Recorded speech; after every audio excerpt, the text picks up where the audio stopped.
Hello, I'm William Jamar Wright, And I'm Hattie. and this is our podcast, HattieJo. What are we doing? She popped up. I was thinking we could be like, and this is Amelia. But yeah, this is our podcast. Good. So we are here in the final stages of our pregnancy. We are less than 3 weeks before the due date, and so this is probably the last podcast we'll do until we have a little baby girl. Oh my gosh, you're probably right. So on this episode, we're actually going to just talk about kind of just what's been the biggest challenge for you being pregnant, and kind of what pregnancy has been like. Because I feel like as a guy, I feel like it's always known that pregnancy is hard, but you never, unless you're like there with the like pregnant woman going, or like you're in a relationship and you guys are together, it's really hard like for guys, myself, to like know what you're going through. Like you can tell me, but it's kind of like, yeah, like that sounds bad, but like I don't know, like it's really like I don't have that first person experience. Right. And especially if you're not like in the relationship with that person, like living with that person, like hearing about it, possibly seeing a little bit of it, you know, it's not something that I think people really talk about a ton. Like I've found that pregnant women talk about it with other pregnant women or other women who've been pregnant, but I would say that conversation doesn't usually involve the men. Yeah. But I would like to, before we go into that real fast, is just to acknowledge it's Mother's Day, and that kind of fits with our theme here. Yes. About to be... You are a mother. I'm a mother, yeah. 3 weeks away, but about to have a real out of the womb baby instead of in the womb baby. So happy mothers to all the mothers out there. My mom, my two sisters, both of my brothers have significant others who are mothers. So happy birthday to all of the Wright clan. Huh? You said happy birthday. Oh, happy Mother's Day, yeah. Happy day. Happy Mother's Day to all of everyone that's in the Wright family, and I hope you guys are having a blessed day. Yes, and I would like to second that for everyone in the Cutcliffe Lyon Wells family. There's, I think, too many to kind of go through all the names, but we're really grateful for everything all the mothers do, and to the mothers past and present. Yes. As well. So, but yeah, so what has been the hardest part for me? What's been the challenge of creating life? So I would say two things, and I have to also say that I feel so blessed and lucky that this pregnancy has been so easy and healthy. So I also want to start out by acknowledging that it could be a lot worse, I feel like. And I'm really grateful that it is not, and that it's as healthy as it's been. But the number one thing is I just did not anticipate how exhausting it is. And I feel like my first trimester was really busy time at work, and I didn't really feel like I acknowledged, like I felt like I was super exhausted, but it was hard for me to parse out, is that from pregnancy working 60 hours a week like a crazy woman, or is that from pregnancy? And then during the second trimester, I felt like, and a lot of people have said the same thing, you kind of get your energy back. You know, it's the easiest trimester of them all. And I definitely felt that was true for me. And we had Christmas holiday in there, so there was like a long period of time. I took the longest vacation I've ever taken since working at Exponent over that 2023 holiday season. So I felt like that allowed me to catch up on a lot of rest, you know, all this stuff. So I think all of those things contributed to the second trimester feeling kind of normal. But then the third trimester, especially the second half, oh my God, exhausting. It is so tiring. Like I just didn't anticipate or appreciate like this extra level of tiredness. And I would say the first half of the third trimester, I was still sleeping at night pretty much just fine. Like there might be a night or two a week where I might be woken up once to go to the bathroom in the middle of the night, but like in general, I would get a full night's sleep. And so it was really shocking to me to feel like I'm sleeping great and I'm still this exhausted. And then when it gets to the second half of the third trimester, like you can't roll over so well, positions are uncomfortable, like your body's uncomfortable, and so you get woken up every time you make a little movement, which normally you'd sleep right through. Yeah. You get woken up, and so you're getting horrible sleep. And then on top of that, you're also spending so much energy growing a human. It's like triply exhausting. Like I've never napped so much in my life as I have the past, 4 or 5 weeks. And like even just the past 2 weekends, I've taken these massive naps both Saturday and Sunday, and still usually in the past, if I had a massive nap like that, it'd be like, that night I was screwed. I won't be able to sleep at all. But I'm still like, 11, it's time for bed. I'm tired. Oh man, sleeping in. Still like, I kid you not, my favorite place is the bed. And it's just, I love naps and I love sleeping. So anyway, I think that's a testament to how exhausting. Yeah, I would definitely say it's definitely been noticeable that like you've been sleeping a lot more, especially like with the naps. I feel like the last couple of weekends, it's been noticeable that like you'll go up and like for an hour or two, like you'll take a nap in the middle and that like used to never happen. And if it did happen, it meant that like that night you were going to be like pretty much up and for like late into the night. Way late, right. And so that definitely, I from my observation, that definitely kind of, it works together that like you would be as tired as you are and you're getting as much sleep as you are. Right, right. So I would say that's the number one thing that surprised me and has been, and I wouldn't say difficult, but like is an adjustment, because I'm used to having a lot of energy. I'm used to having these giant to-do lists and being like, it's Saturday, I'm going to knock off all these things on my to-do list, right? Yeah. And like the past several weeks, it's been like, okay, we need to delegate some of these things can happen in November. Some of these things can just never happen. Some of these things what is to do? Yeah, like how has can to be done? Yeah, how can I reduce this list, because I just don't have like, and it's not even just, I'll be spending a bunch of time napping, I don't have the hours in the day. It's also things take me longer, and little things that used to not sap my energy now I feel like are like, oh man, I need to just sit down for a while, and so that's, I think that kind of segues into the second thing when I said, I think there's two things. Mm-hmm. Like the second thing is more of a mental paradigm shift of learning of just not feeling like myself in terms of having all that energy and getting all that stuff done and having to pare back on my expectations. Mm-hmm. Like we got new patio furniture, and I was telling my mom, of all the furniture in this house, probably all of it, except for maybe 2 or 3 pieces, I've put together myself. You know what I mean? Like, and it'll take me a couple hours and it's fine, and I have plenty of energy and it's great, and maybe I need you to help me move it, at the end, but I have plenty of energy to do it. So this patio furniture comes in, and I'm like, okay, I'm gonna build this patio furniture, no big deal. It took me twice as long as I expected, and I'm sitting there building it and just getting so tired, and I'm sitting on the ground while I'm doing it for most of the time. And I'm like, how am I so tired from sitting on the ground?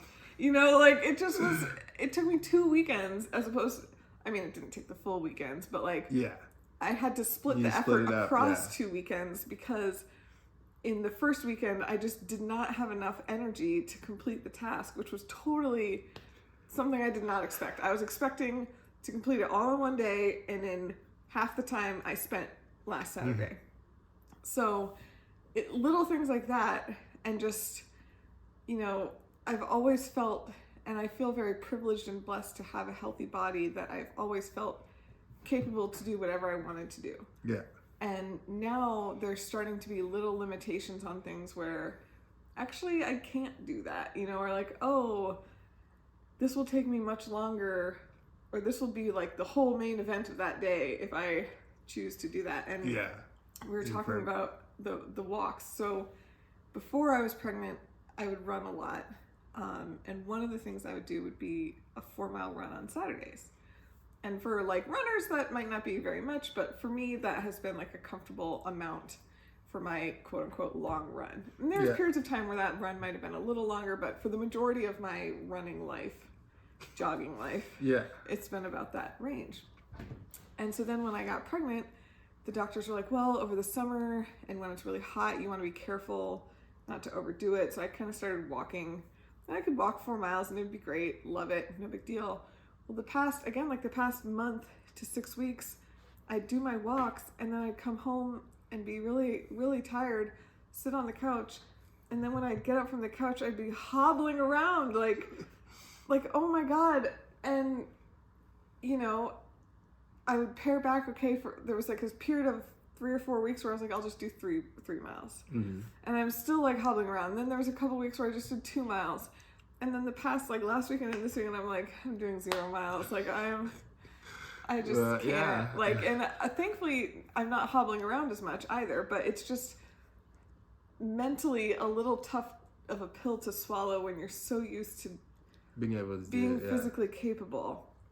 And I had another experience at work in, I think, January. I had gone on a vehicle inspection, and you have to measure where the seats are in the subject vehicle so that when you do your recreation, your analysis at work later, you set the seats all back to like make measurements. You have a surrogate person come in, blah, blah, blah.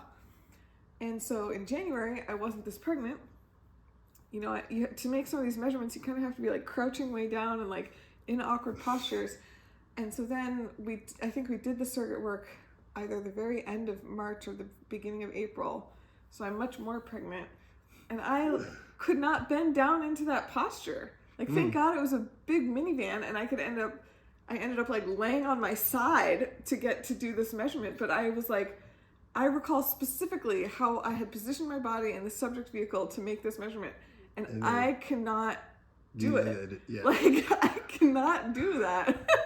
And so, like I said, thankfully I was able to come up with a plan B, but I'm sure there could have been a situation where it's like I would have to have somebody else do it because I just physically couldn't move my body into that position. And like now I find myself sitting with my legs in a much different posture because like my belly comes down and presses on my legs in a way that I've never thought. It's just all sorts of. So anyway, I think it's a humbling experience, and the hardest thing for me is not actually the physical limitations, it's the mental acceptance of the physical limitations. So, I think I'm. Well, that's interesting to think about. Kind of like physically, your body is changing, but like the mental toll and not being able to like have your body do the things that you're accustomed to doing, like the mental toll that takes. Because I like. As like a male, like there's not like I'm getting older, but like that mental toll is not the same. Like, and you can kind of like it slowly happens where my body is not able to do things that like it used to be able to do. But that's just part of like life. And I feel like the things that you're not able to do are usually things that are not needing to do on a daily basis, right? Like, sure, can you still run the fastest 40-yard dash out of like anyone you meet? Maybe not, right? But like, is that something you would choose to do or want to do in the life that you're leading at this moment? Like, also probably not, right? Yeah. But when it's like, I can't really tie my shoes, or, you know, I can't really do the job. Like, I go to my work and there are requirements of me at my job that I can't really do. Like, that's very different than elective, high-level physical pursuits. Yes. I feel like you're not at the stage yet where things you can't do are anything other than those elective, high-level physical pursuits. Yes, but my point is that, like, there is a mental toll, though. Like, yes, and that's like, very true. And especially when you identify as. Yeah, and, like, when that's part of your identity, that, like, I wasn't trying to compare the two and like the degree of difficulty or the like normal everyday things that like may be more difficult. I'm just talking about the mental toll of being able to, once I was able to do something and like now I am not able to do that, and coming Right. to grips with that definitely has a mental toll. Yes, it certainly does. And I guess my point, I know you weren't trying to make a comparison. I guess all I was trying to point out is that I think it's a little bit more in your face when it's daily life activities that you're maybe not able to do, as opposed to activities that in your current daily life you would rarely be doing in the first place. Yeah. But I mean, I think your point is well taken. And I think that's why there's a lot of, programs for student athletes that transition to careers, and they're no longer doing athletics. It's kind of not because they're not physically capable anymore, but it's a similar mental, and it's the same thing I think with empty nesters, right? Like they have this conception of themselves in a certain role. And even if it's not that they're not able to fulfill that role anymore, it's just that role, for whatever reason, they've graduated school, their kids have left home, that role is not available to them. Yeah. And it's like a similar mental hurdle. hurdle. Yes, that they have to overcome. Yeah. So anyway, and like I said, it just really makes me feel that much more grateful for a healthy body normally, which I would say I had always been grateful for, but maybe had taken a little bit for granted. Like I just didn't appreciate it as much as I feel like I do now. Because I also think about sometimes of like, man, people with chronic illnesses, like this is their daily, and I'm not trying to say pregnancy is a chronic illness. Levels, right? Yeah. There's levels to everything, but I think that it's just humbling, and it gives me a little bit more empathy for anyone that has conditions that limit them or limit what they want to do. Oh yeah. So. And I think about like just the challenge of being like, of doing this all by yourself. Like if you're a single mother, or for whatever reason, like your relationship is like, you're not with a significant other, and kind of how you have to kind of depend on like a community or like a village to help you like navigate this, especially if it's your first time. Like that would be, I feel like that would be really scary if you were like a expecting mother and you had to like do it alone, or like say do it alone, but like that support system, what does that look like? Right. And it's different for everybody. Right, especially if things were to not go perfectly right. Do you know what I mean? Like that one day that I had to go to the doctor, the ER, and thankfully my coworker is an angel and was able to drive me there, and you were able to pick me up and all that stuff, meet me there. But like, just to what you just said, thinking about, well, what if you weren't in the picture? Yeah. Right? Like my coworker was kind enough to drive me there, but she needed to go back. She couldn't. We were there for like 6 hours. Oh yeah, we were there for the rest of the afternoon. And like, what would I have done? My car's at work. Okay, I guess I could call an Uber, but like, there's just these extra stressors. Yes. So anyway, but there's been lots of good things too. We've been getting all ready. I think we have everything ready. Oh yeah, we're definitely ready to go. Yeah, but it's just been really exciting to look at all the cute little clothes, like put together the baby bouncer, like have all of that and go through the process of getting that ready and just enjoy the excitement and anticipation. So what would you say has been the hardest part of this pregnancy for you? There really hasn't been too many hard parts for me. That's to be good. honest with you. I not me eating all your ice cream. No, I feel like that's pretty standard par for the course things that happen. Maybe a little bit more frequent now, but it's not like, oh no, I don't have any ice cream. Yeah. What am I ever gonna do? Yeah. But I will say that like there hasn't been like the challenge hasn't really been there for me because I'm not like growing the baby.